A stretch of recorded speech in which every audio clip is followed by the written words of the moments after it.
This morning, we are revisiting our special series In Trump, They Trust. Leading up to President Trump's inauguration, Nicolle Wallace traveled all around the country and talked to voters who helped to elect him. One of her stops was Pennsylvania, and Nicolle recently went back. Hi, Nicolle. Good morning. That's right. I was back in Erie, and Mr. Trump was the first Republican to win Erie County since Ronald Reagan. So how are people there feeling now, 3 weeks into the new administration? Good morning. You're on Jet Radio 1400 with Nicolle Wallace from NBC News. Good morning. If you're looking for buyer's remorse, you won't find it here. I've been a Democrat for 50 years. In Erie County, where thousands of Democrats crossed over to vote for Donald Trump. We wanted change. How do you think he's doing? Even though he's brash, I call him like an Archie Bunker. But guess what? Didn't we all love Archie Bunker because of his heart? It's a temporary ban until they can get a better vetting system. What's the number of refugees we're willing to take? We take fewer than just about any other European country. That ain't what I asked. I ain't asking if we're taking more or fewer. I'm asking you, is there a number that at some point we say enough?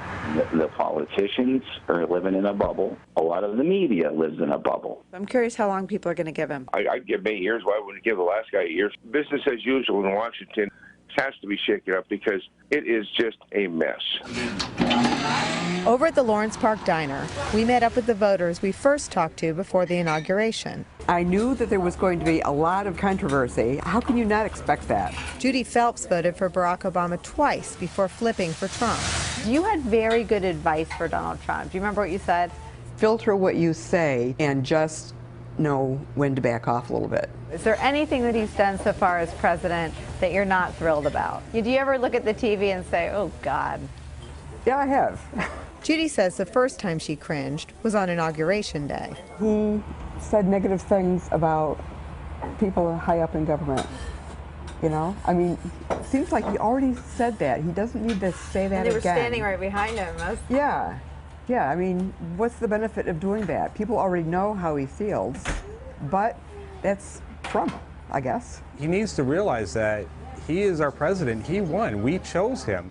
Dave Locke told us last month how getting laid off from his job led him to choose Trump after voting for President Obama twice. There's a lot riding on this, you know, for me and my family.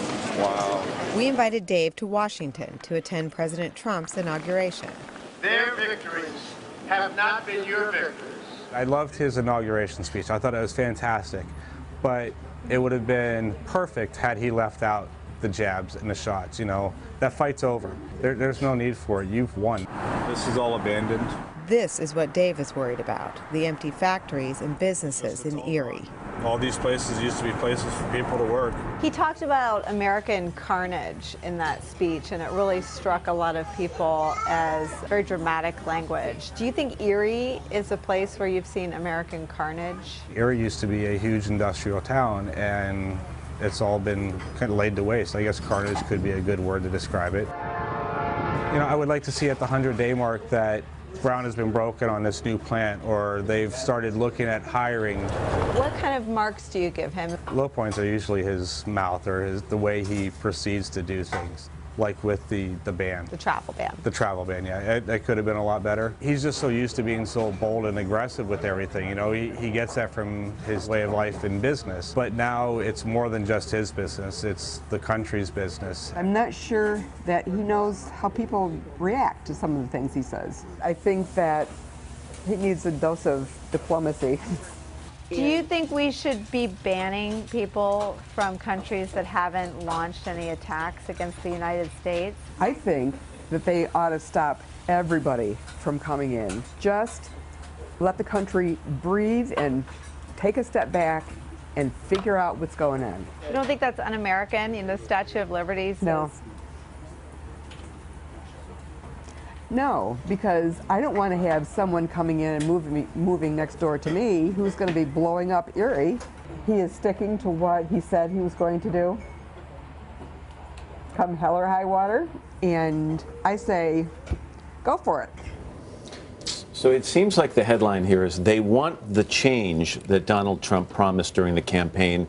They'd like him to back off on the rhetoric he used to talk about that change. Right. I think what's so hard for his detractors to sort of focus on is that his policies are still popular with his supporters. It's the way he's going about getting them done that has tripped him up. And obviously I was out before the decision last night to stay the ban. But they recognize the deficiencies in the way he's rolling out his policies, but they are behind the agenda 100%. All right. They also recognize the deficiencies in his tone, right? Yeah, no question. Right. Nicolle, thanks. That was fascinating. Yeah.